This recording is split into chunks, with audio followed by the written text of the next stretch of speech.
Good afternoon, viewers, and welcome to the sixth episode of Futsal868 Corner Talks. My name is Geoffrey Edwards, host and president of the Futsal Association of Trinidad Tobago.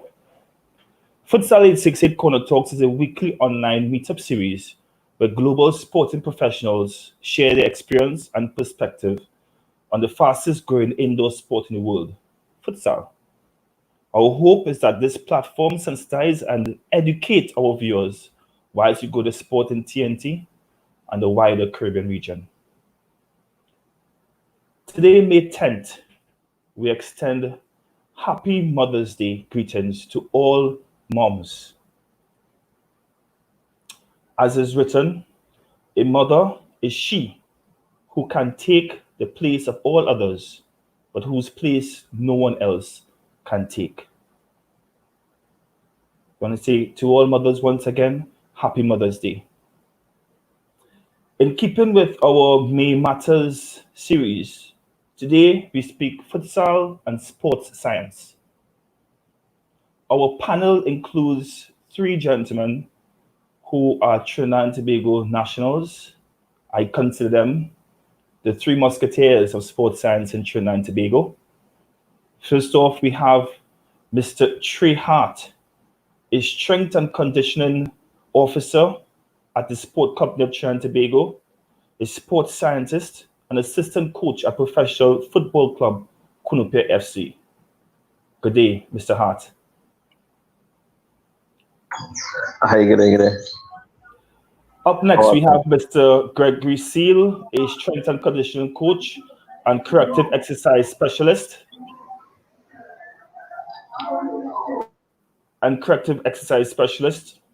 He is the founder and co-owner of Movement Mechanics, an organization that provides sport performance and personal training, as well as physical therapy and recovery services. Good day, Gregory. How are you going? To complete the triangle is Mr. Tobias Ottley. Tobias is the executive manager of the Elite Development Performance Unit at the Sport Company of Trinidad and Tobago. He is also the co-founder and co-owner of the Body Architect Limited, a company that provides personal training with Toby as the chief sport performance coach. Good day, Mr. Ottley.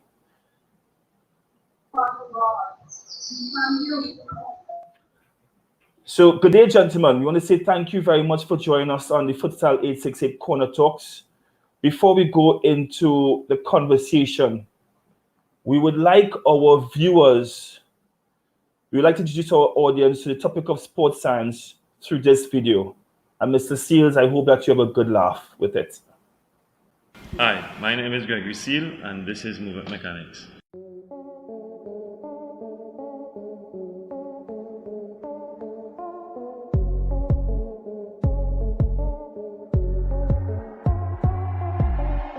My background is basically in kinesiology. I studied at my master's level, focusing on sport conditioning as the specialization. So I got into this, went deeper into strength and conditioning when I started working with the national teams. We work with young athletes, from as young as 9, go up, developing athletes, national athletes, professional athletes. We work with teams as well, so it's extensive, but we cater to everyone and everyone's needs actually. A lot of times people generalize stuff, just like you generalize being a physio, you generalize being an SNC coach, an SNC coach, strength and conditioning coach. There's so many layers to peel back, and so many different areas you need to address.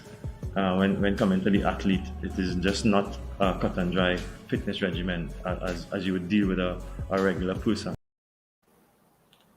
So with that being said, the first question goes to Mr. Seale. What is sports science?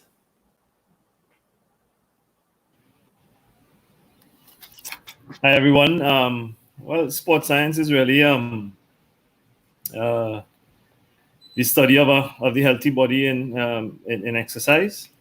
So we're looking at applying the scientific principles to sport, basically. So I go straight across to Mr. Ottley. And Mr. Ottley, good afternoon. I would like you to tell us more about yourself, since Greg would have done it already through his video. But in telling us about yourself, I would like you to also answer the question: what are if Mr. Seale would have left out anything as to what sports science is, but can you add as well what are the different departments or components of sports science? All right, afternoon, everyone. I think I was muted when I said good afternoon earlier. My background is actually in sports science. In the UK pathway, they would have referred to it as sports science. So very similar to Gregory in terms of kinesiology, did it at the master's level. And my journey into the physical preparation side would have really stemmed from trying to get internships and placements while I was in the UK. And football is a passion of mine. And many of the clubs would like a sports scientist, but they wanted somebody who could do other tasks as well. And that's how I kind of found my way into the physical preparation side of things. In my role at the sports company Trinidad Tobago, effectively what I do is pull together all the disciplines of sports science. So you have nutrition, sports psychology, strength and conditioning, physiology, or as we have it at Sport TC, performance analysis and testing. So it's really a multidisciplinary concept. And then once you get into it, you start to branch out. So yeah, that's me in terms of sports science. So your specialty really can end up in any one of those branches once you start to get your feet stuck in. So to Mr. Hart, good afternoon, sir. Do tell us a little bit more as regards to yourself, as well as answering the question.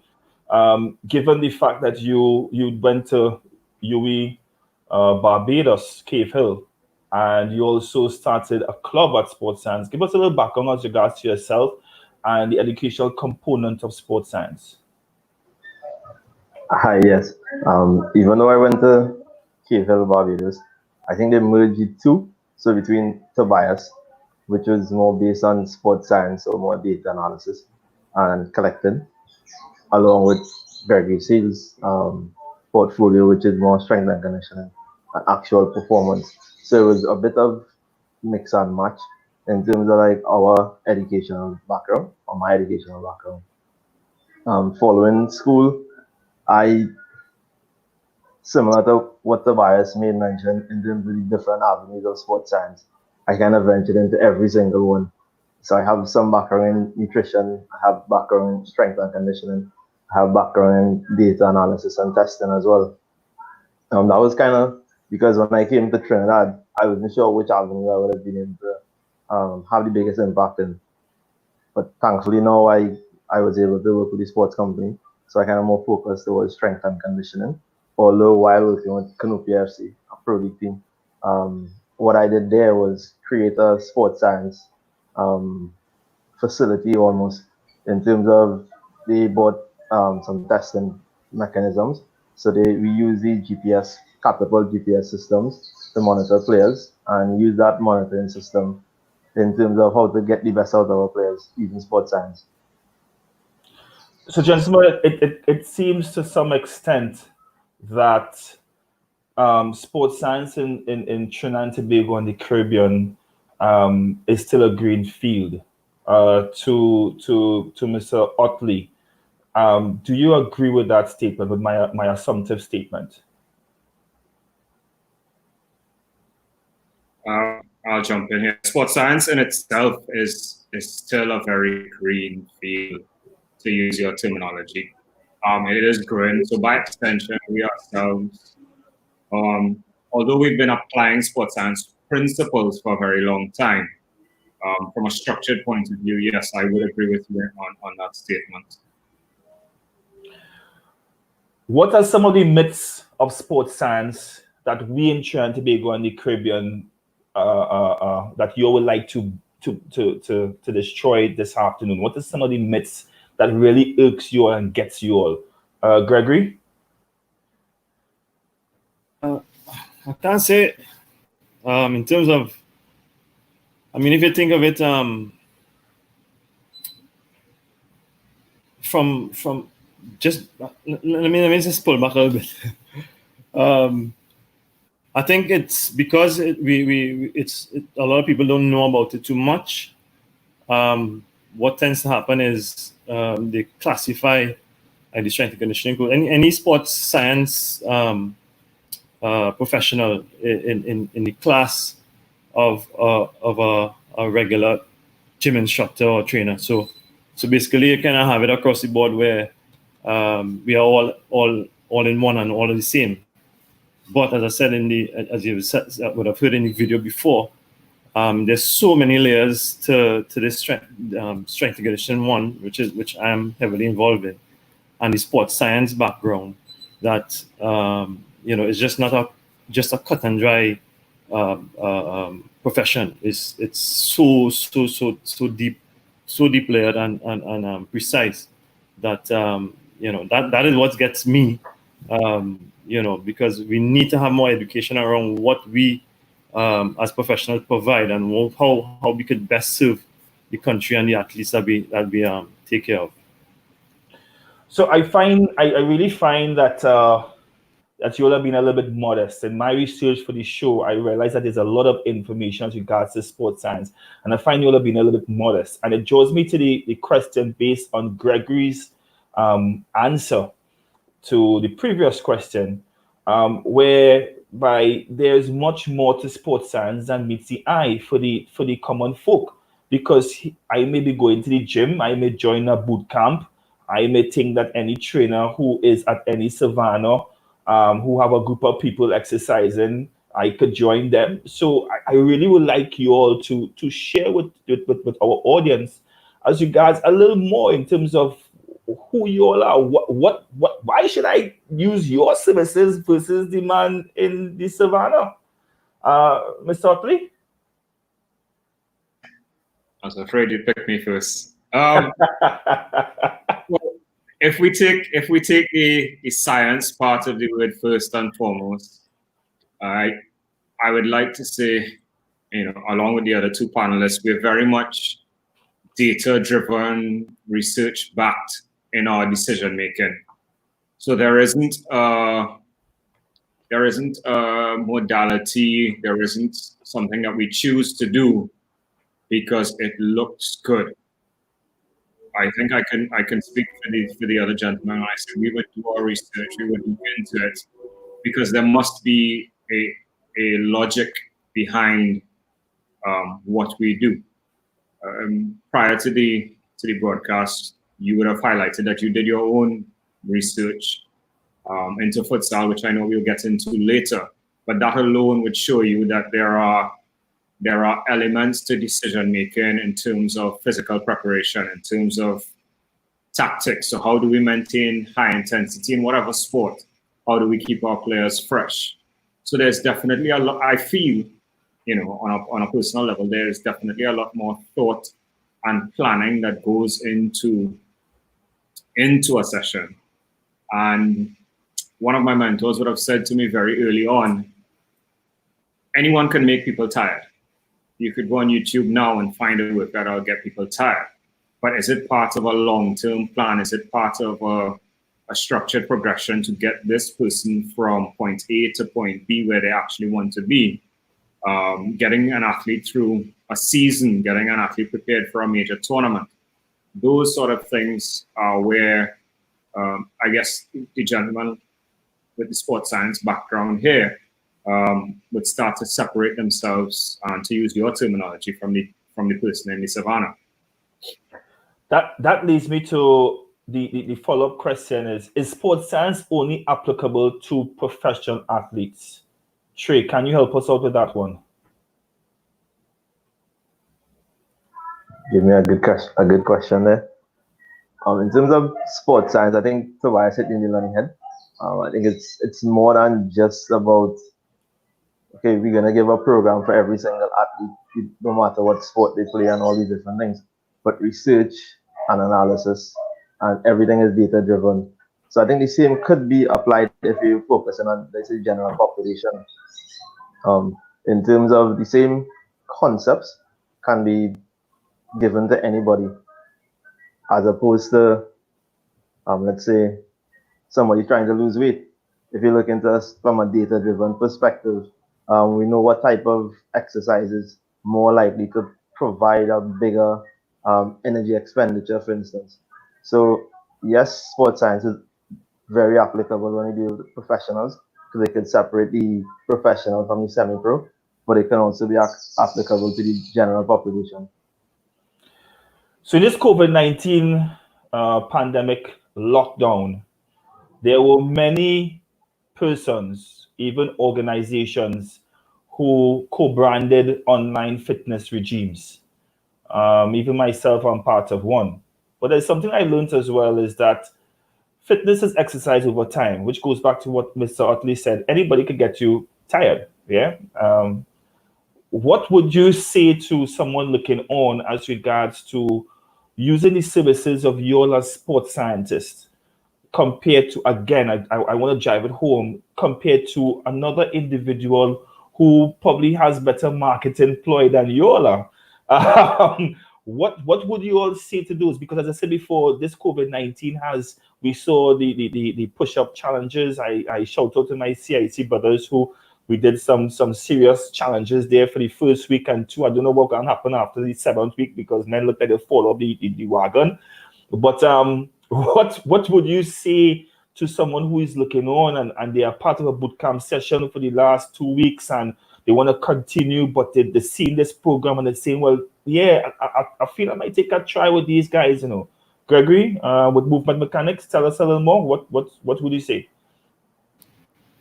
You know, that's a real kind of ticklish kind of thing to to respond to. But at the end of the day, is what that person actually wants and wants out of a program. Most of the people, let's say from the general population, they come, what they want to do is to lose weight. They want to get fitter, they want to get stronger.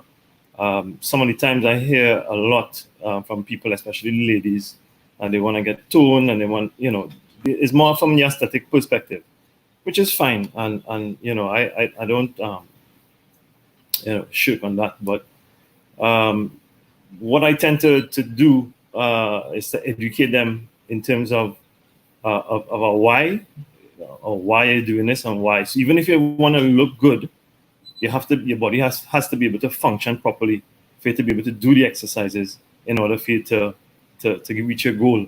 So as Trey would have mentioned, you know, sports science concepts are you know, very, very applicable to anyone from the youth all the way up to the professional, yes. But it all depends on what that person's goal is, you know. Tobias, I would like you to add to that, if you may, please, as we come to the end of the first segment of episode 6. Can you?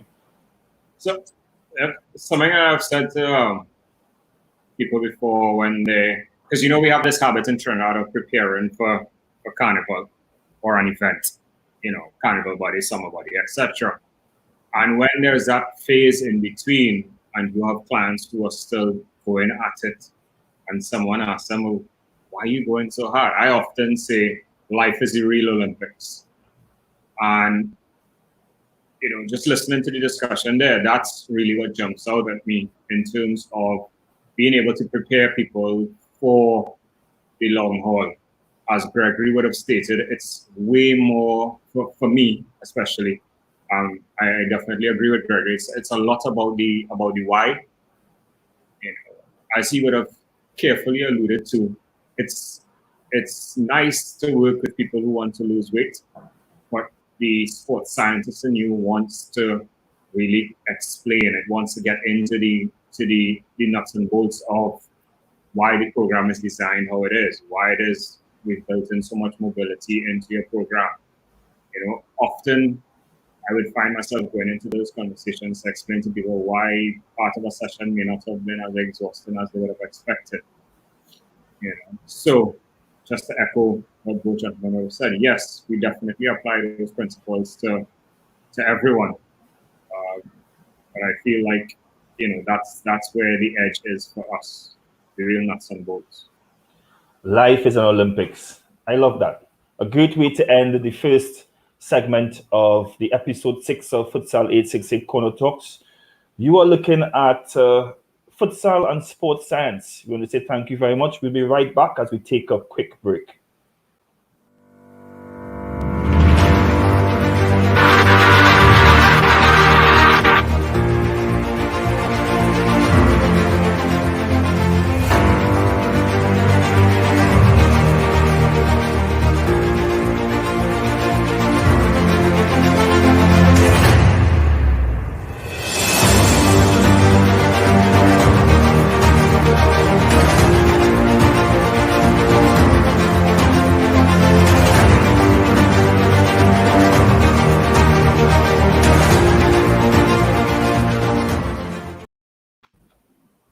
Welcome back to episode 6 of the Futsal 868 Corner Talks.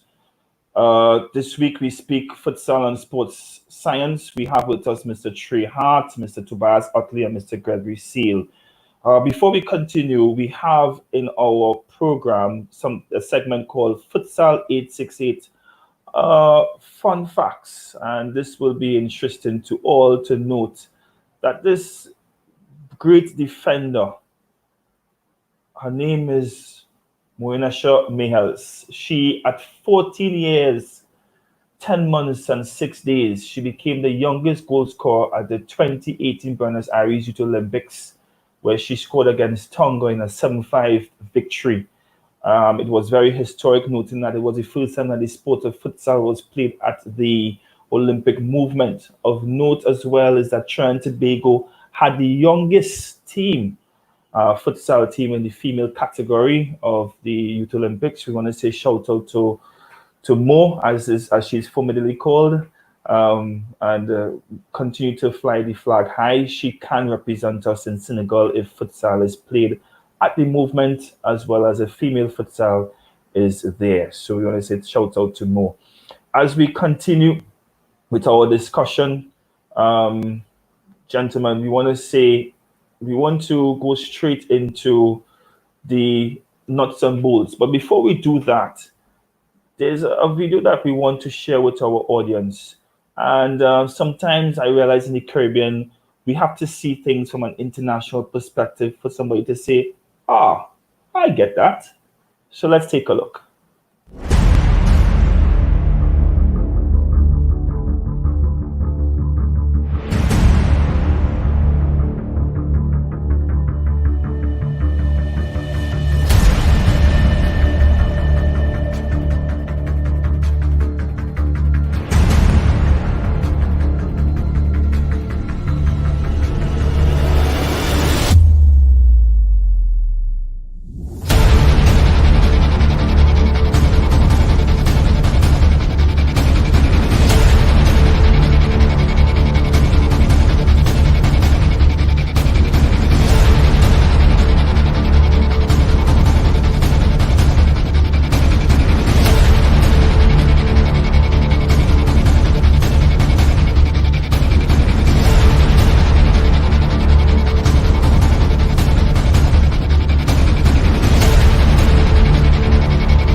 I had the privilege of meeting the person in charge of the Barcelona Innovation Hub in Milan last year, as a matter of fact.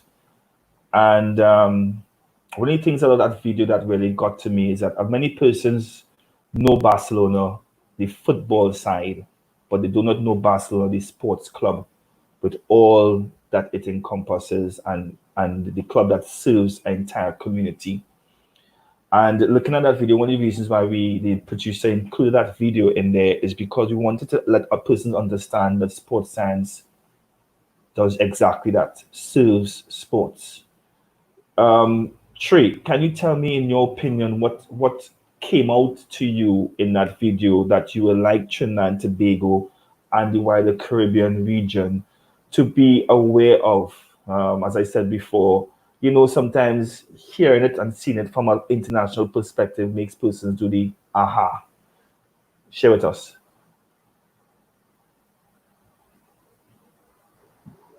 Yes, so I had the great opportunity to do a course from the same Barcelona Innovation Hub. So I'm glad to use that exact same server as reference. So the course that I took was train load management in football specifically. So it's using the same GPS monitors that you saw there, which is what was onto the players, almost like a sport brass type looking thing. In the back of it, will have a GPS monitor, so also called an accelerometer. So that monitors all the movements within a game, within a training session, and all these different things. And the next thing is collecting data is good, but it's how we use the data going forward.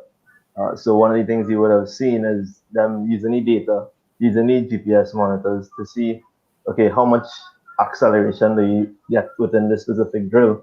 How much deceleration you get, so how fast do you go within a certain space, and how well do you decelerate within that same exact space.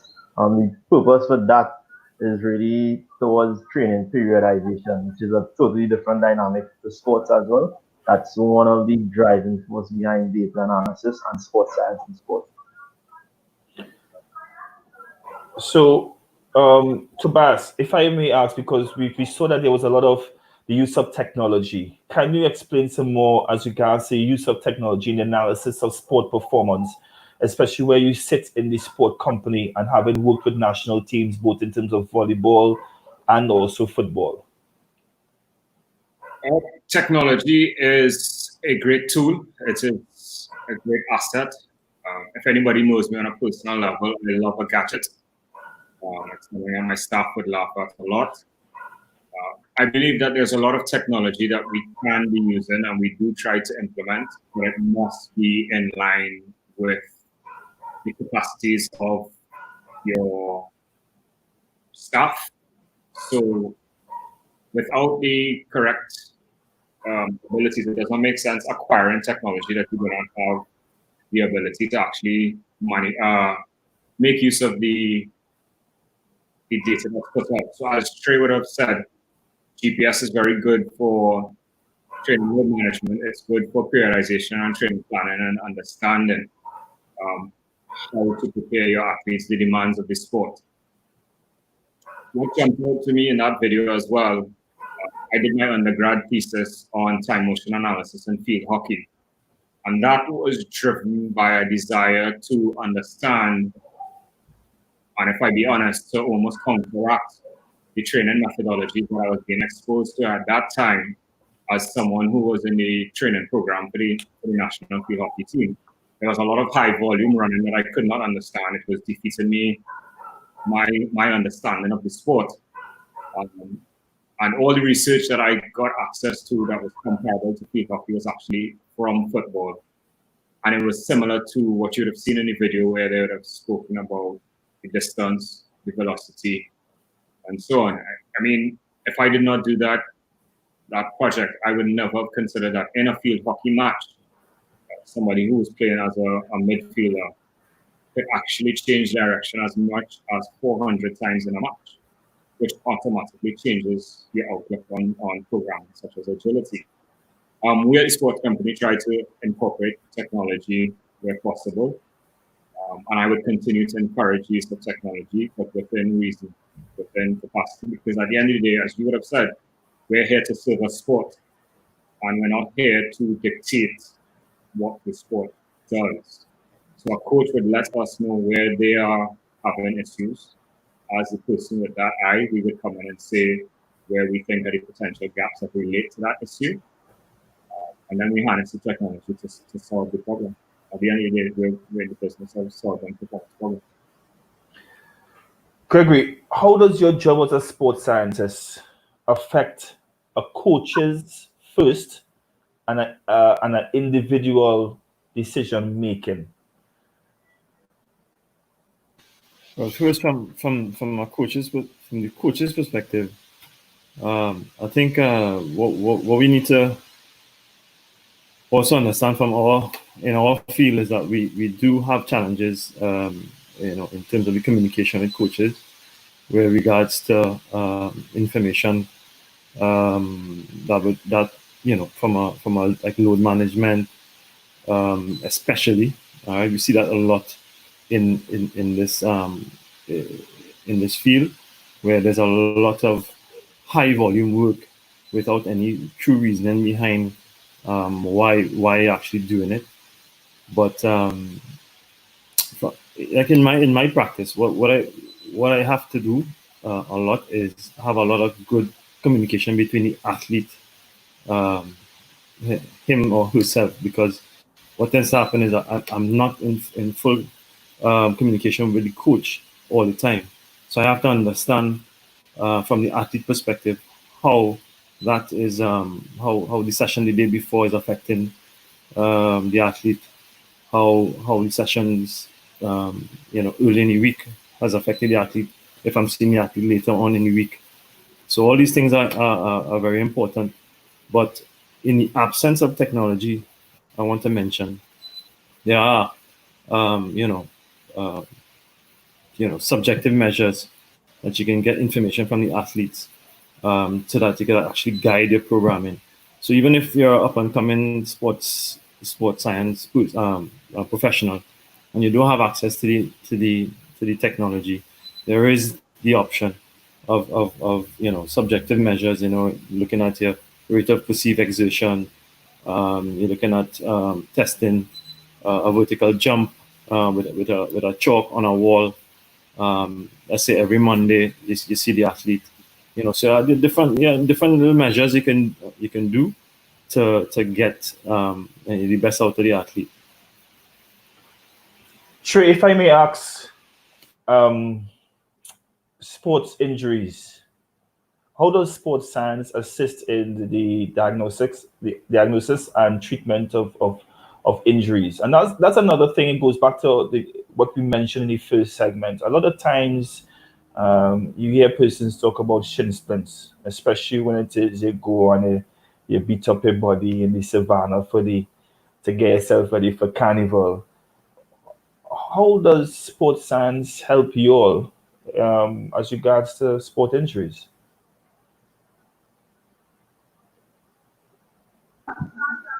Yes, I think the most important thing that we need to understand as coaches, as managers, as sport professionals, that sports science in itself would never make you less susceptible. Let's say sports science will never make you bulletproof. One of the main things with sports science is to help manage injuries. It's impossible for a sports scientist or a doctor, anyone, to prevent injuries to an extent. So what we could do is manage the environment surrounding what you do and how much volume. So, for instance, training load management, to make sure that you're less susceptible to injury. I think Gregory raised a very important point, that all the technology in the world doesn't make you very good at as being a sports scientist. I think the number one thing is find out exactly what you want to gain data for. And there are so much inexpensive ways to gain the same exact data with regards to training load management and reducing injury risk. Tobias, if I may ask, recovery. tell us a little bit as regards to sports science and recovery, as well as I'm gonna load you here one time. Male versus female strength and conditioning. And Greg, you get ready because I would like to hear your perspective as regards to that as well. So we'll start with the recovery aspect and sports science. So Gregory and Trey would have touched on two things that immediately jump out to me when you come in with the question of recovery, and that is RPE, rate of perceived exertion, and training load management. Monitoring those factors, whether you're using a subjective measure of a rating scale or you're actually using GPS output, that allows you to understand whether or not your recovery modalities are working, whether or not the athletes are recovering enough. Now, I'm not saying those two things alone, but those contribute to gaining an understanding of your athletes. To really truly understand an athlete's, or even a general population person's recovery, you would have to be working with that individual for a little while and develop trends and understand how they are, what their normal output levels are. There are many recovery modalities out there that would be that could end up being a separate talk. I know Gregory has some very good services in this area, so he would definitely be one to follow up that conversation with. It's a very debated topic in physical performance, sports science at the moment, in terms of how effective is icing. When do you ice? Is icing as effective in between matches as it is? Just in the training session, within your training program, pre-season, in-season, etc. And what our role as sports scientists is in that scenario is really to just create an understanding, provide the data. Gregory kind of touched on something that, he mentioned something that really is a major factor in this process and in being effective as a sports professional, whether it be strength and conditioning, massage therapy, physiotherapy, performance analysis, and that's that communication with the athlete, the communication with the coach. And one thing that we do encounter is where a coach is not too sure of the technical capacities that he's looking for. It takes a little bit more skill and finesse on the sports scientist's part to try and point that coach in the right direction. On the second part of your question,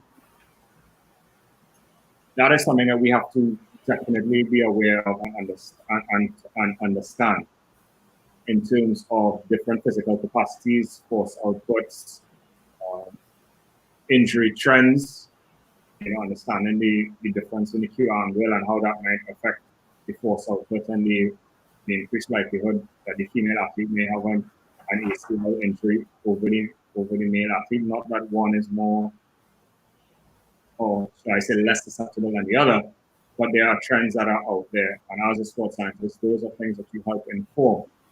The team at Sport Company, the SNC team that is led by Antonio Burton, is very much aware and has to put into principles that difference when we're preparing athletes, male versus female.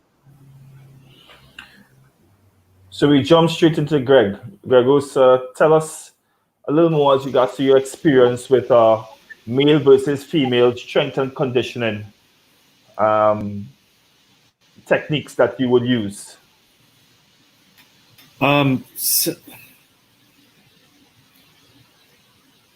For me especially, and we know from the males versus females, I can point to two specific things. Females are primarily quad dominant, so they have a lot of strength in their quads, and they are limited. They're much more limited in their hamstrings. So we tend to see a lot of females with really, really good developed quads and poorly developed hamstrings. And one of the things that we see a lot happening is ACL injuries. in the female population. So from that perspective, training has to be a little bit more centered around their physiology, their mechanical makeup, in terms of injury prevention. We also have to consider, females going through their menstrual cycles. That is important, and it's something that both the sport coach and also the strength and conditioning coaches have to take into consideration, because if we talk in recovery and we are pushing an athlete when they are down, in terms of the female athlete when they're down, during that period of time, that week, they're not at their full capacity, then we could be setting up the athlete for injury. Right? So from the males versus female in that perspective, if we look at the males, and this will go for the females as well, the key things for us is not injury prevention, but injury resilience. So we have to look at the structural integrity of the athletes. We have to look at proper training methods, yes, but we have to make sure that we tick all the boxes where we know these athletes are susceptible to injury, address those issues, and then push them on further than that. So this ends the second segment of the Futsal 868 Corner Talks, episode 6. We want our viewers to be aware that we now have recaps on a local television station, and it is on Saturdays at 2 p.m. So you can catch this episode if it is you miss it, or if you want to tell a friend or share it with a friend, you can catch it on ACTN television. We'll show the ad in a bit, as well as our Facebook page and YouTube channel. So we'll be right back after this break.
Good day once again. If you're joining us, welcome to the 6th episode of the Futsal 868 Corner Talks.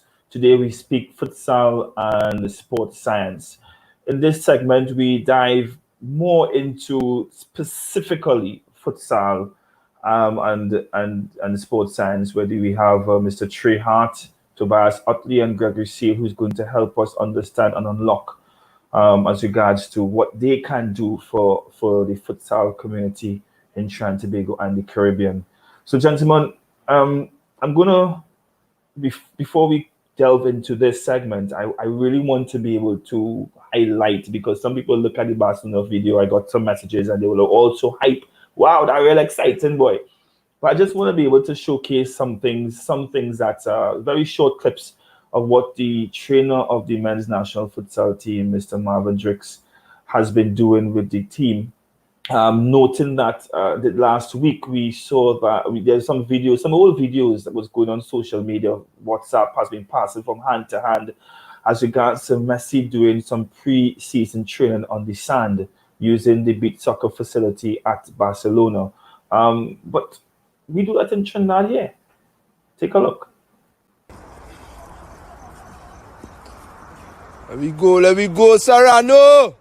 Let me go.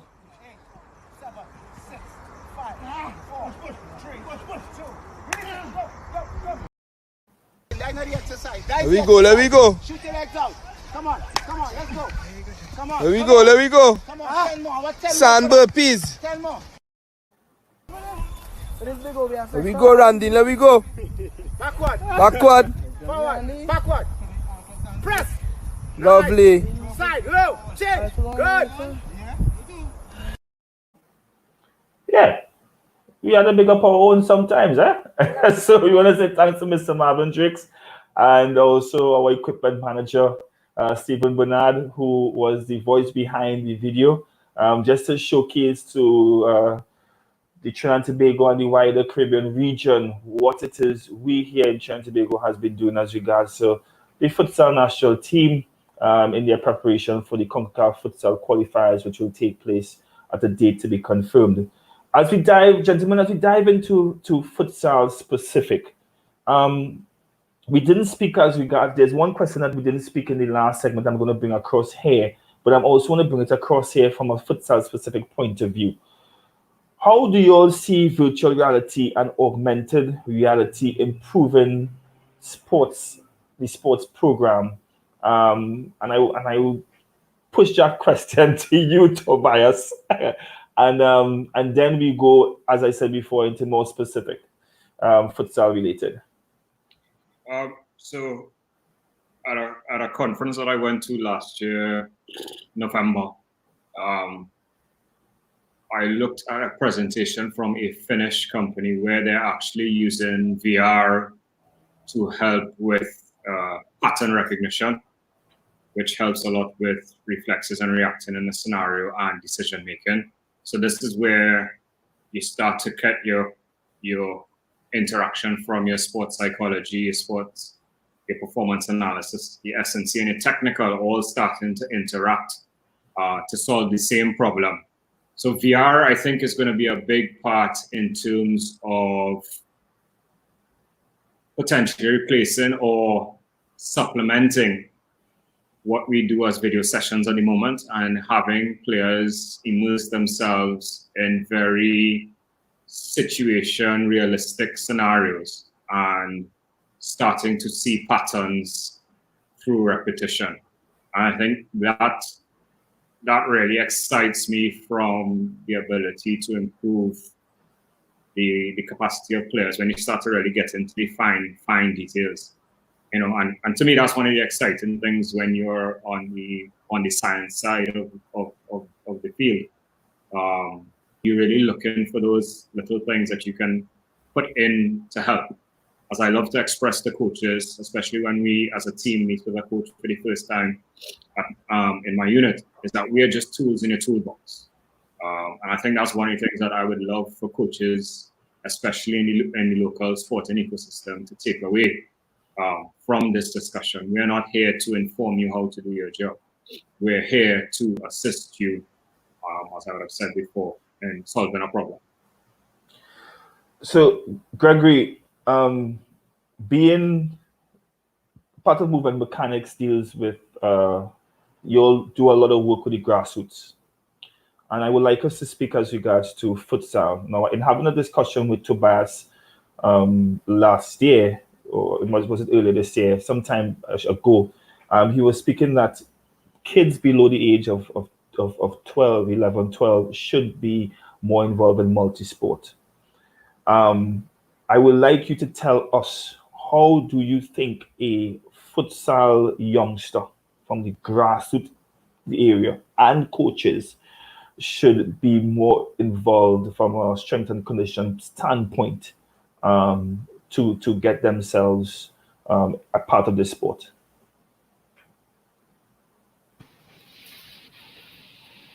When you're referring to, let's say we're referring to a U12, right? You say we're referring to U12 or young, let's say pre-adolescent boys or girls.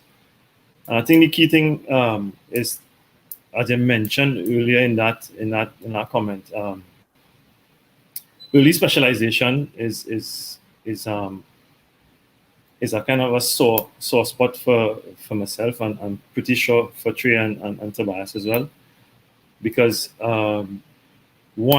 it's gonna set you up later on in life for injury, and then you probably won't be able to play the sport that you think you love so well. We need to be exposing our kids to multiple sports, and from not only from just learning different motor skills, but also, giving the body a rest throughout the year. So having a kid play cricket year round, a pre-adolescent child play football year round, tennis year round, is not going to assist the child later on in life. And we have a lot of kids dropping out of sport.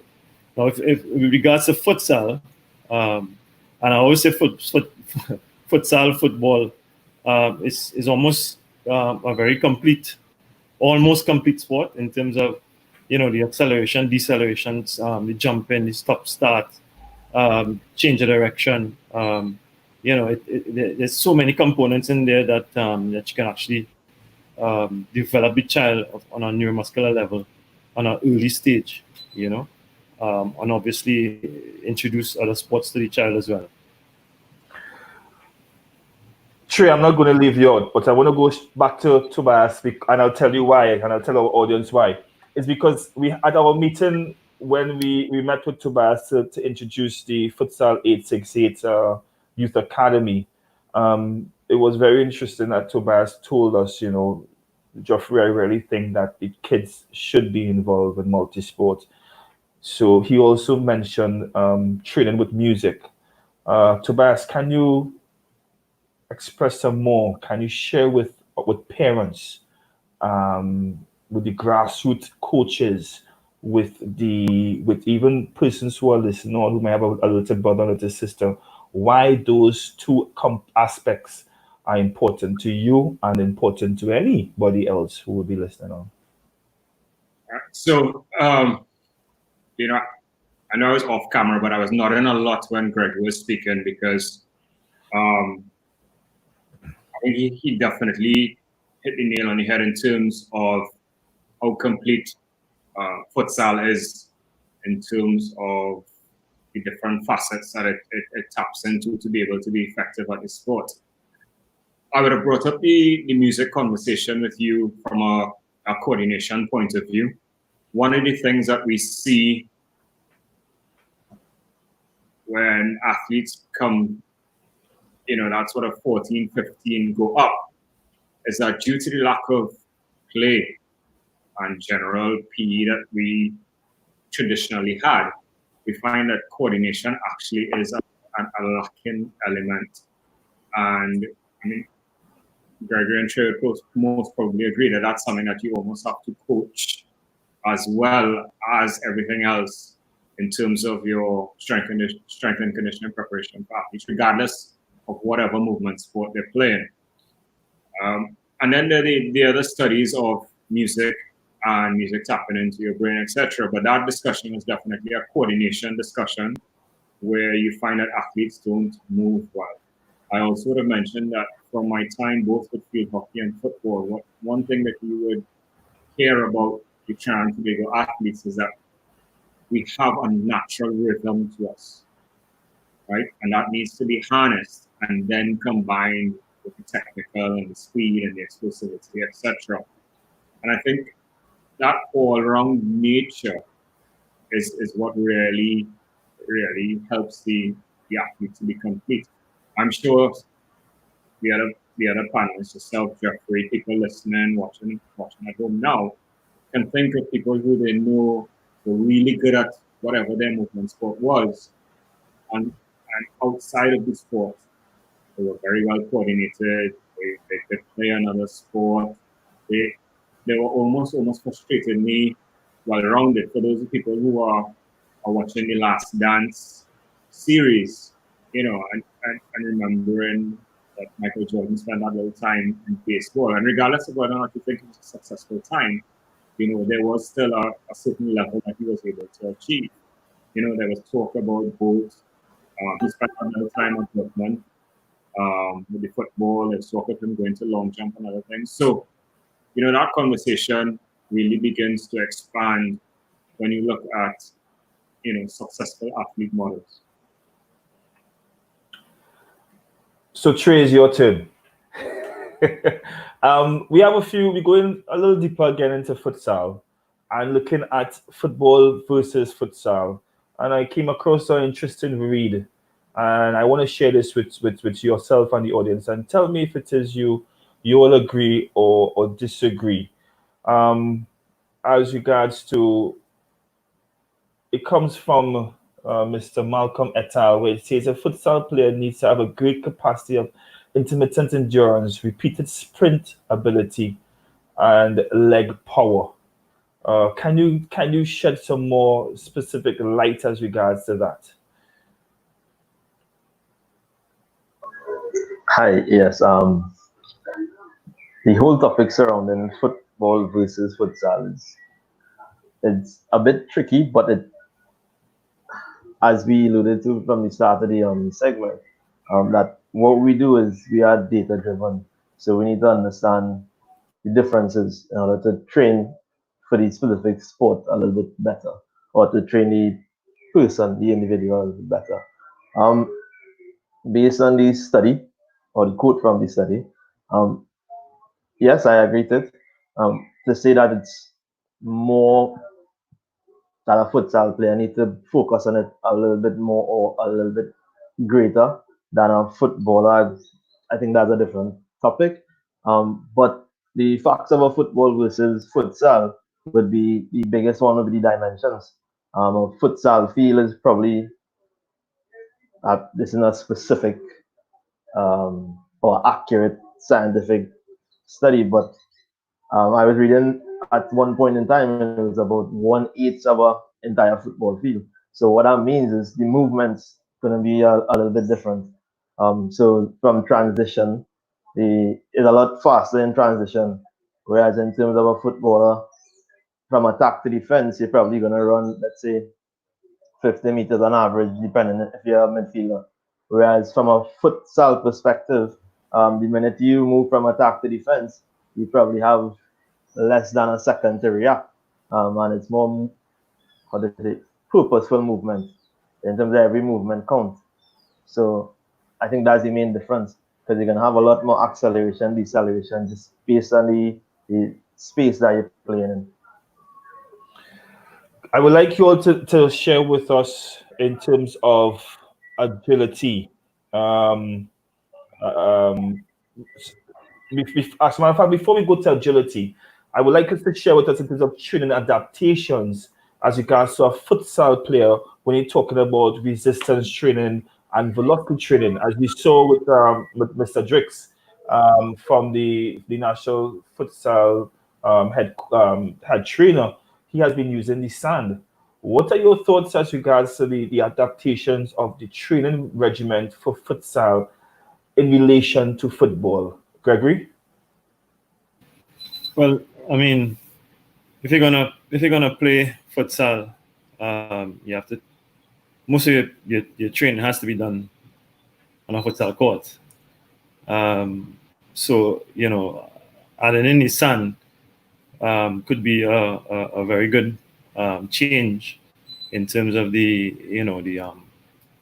coming off the hard court, easing up on the joints a little bit, so it'll be more muscular driven rather than tendon driven if you're on a court. So it is a beneficial switch in terms of what you're trying to achieve. And again, what I wanted to say earlier is like, we can watch an exercise in isolation, but we don't know what came before, what's gonna come after.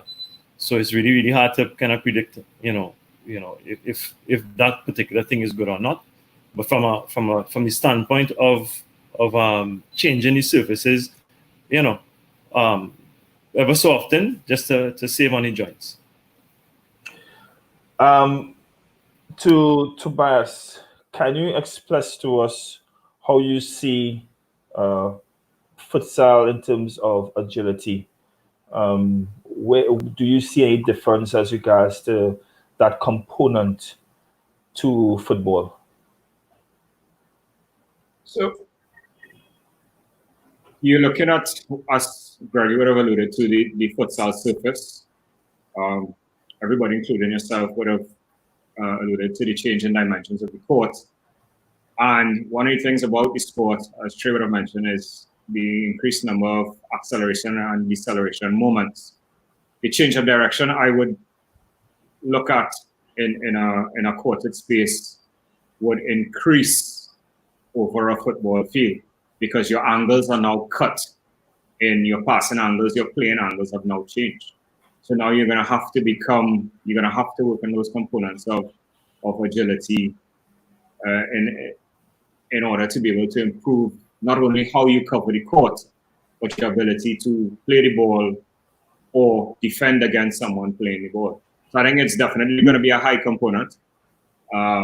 The court surface, the gum soling, that's very popular on the type of footwear, then also changes your ability to reaccelerate when you change direction. So there's definitely a few factors that you're going to have to look at.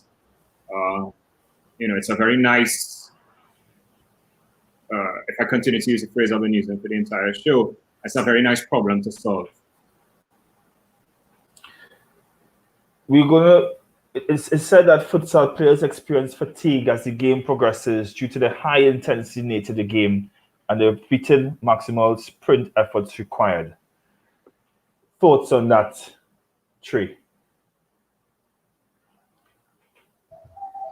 Yes. So it's a factual statement. I think there's a lot of different studies that support that specific quote or saying. I think for the most part, it's due to the different types of movements. In futsal, it's a lot of high explosive energy expenditure, because you're probably covering a space of 10 meters each person. So it's very short and high acceleration, deceleration, as I've been saying all the time. So that's going to lead to a greater impact in terms of fatigue, because now you're working on an energy system that, so let's say more working towards an anaerobic energy system, or energy system that uses less oxygen dominated. And an offset of that would be lactic acid, which would provide some level of discomfort for the players. So they're going to have a little bit more fatigue index involved. Gregory, would you like to add anything to that by chance? Yeah, as in the football game, so anything that's going to carry us for extended period of time, usually in the football game, coming down to the end, glycogen is diminished. So that's where the lactic acid will build up. Yes. The acceleration and deceleration moments, yes, are increased as well. So it's going to take a lot of eccentric loads on the muscle, which will increase the energy expenditure. So what's going to happen there is that you're going to get tired faster, even though it's a shorter version of the game. In a smaller space, there's a lot more activities of acceleration, deceleration going on. So, gentlemen, I want to say thank you very much for joining us on this episode. I would ask you all to each leave our guests with one take as regards to your field of sports science, and how would you encourage Trinidad and Tobago and the wider Caribbean to use your services for the Olympics of life, as Tobias said. We start with you, Trey. I think from listening to all the other panelists, valuable information.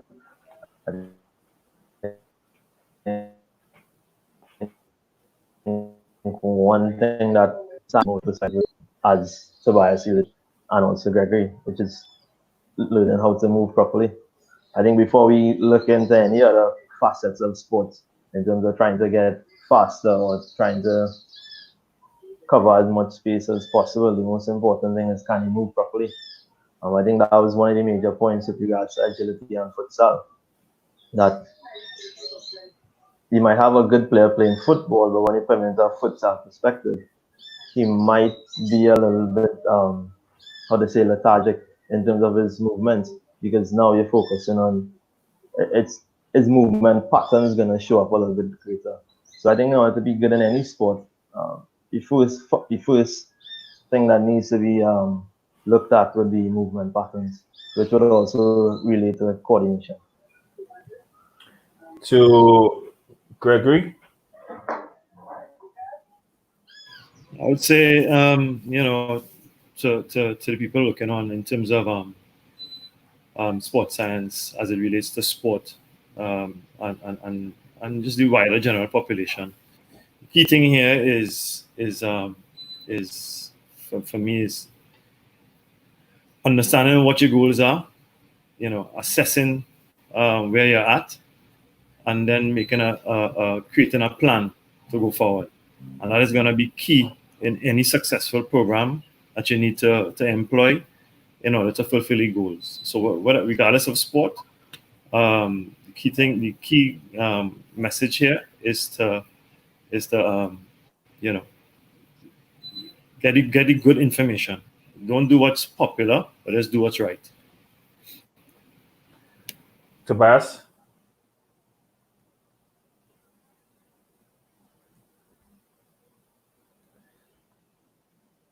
Yeah.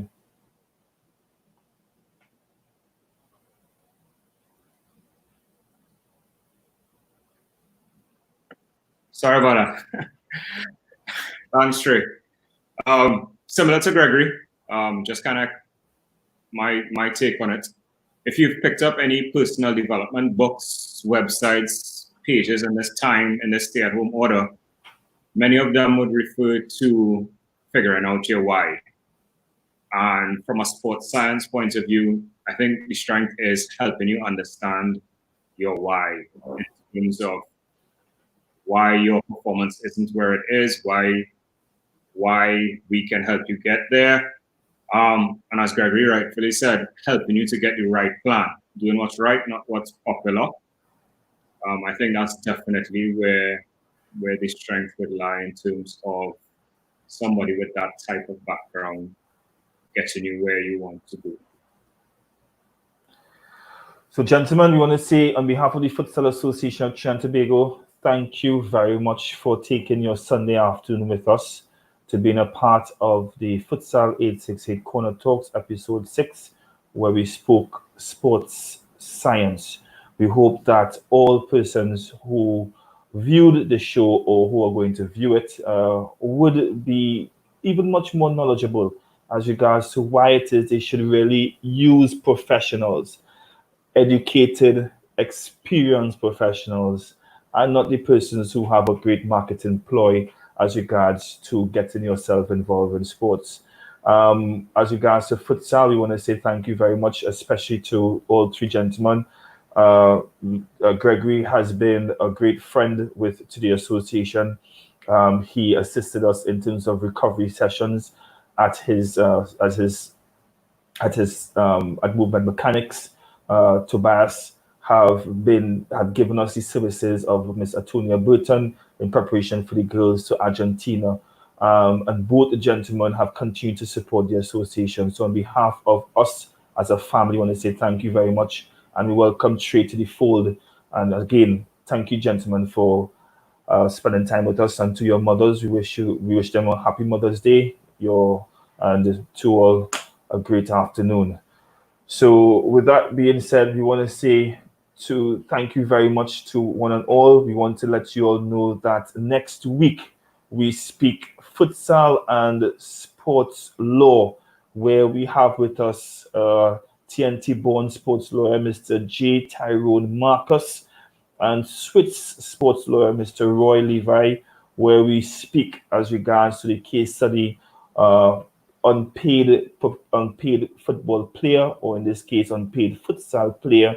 And we also look at why Swiss law matters in regards to caste. So we ask you all to be able to join with us at 4 p.m. via our Facebook page and YouTube channel, as well as note that we would be, you can catch a recap of our show on Axe TV on Saturdays at 2 p.m.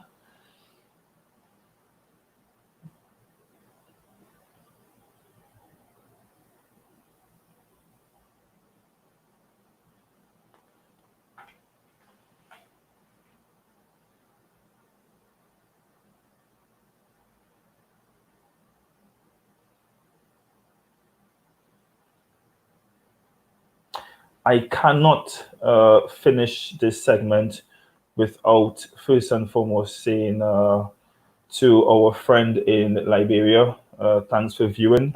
It was a pleasure to have you. More so as regards to very much on a special day as this to recognize my mother, Gloria Harrison Phillips Edwards, in my tribute to her in terms of Happy Mother's Day, Mom.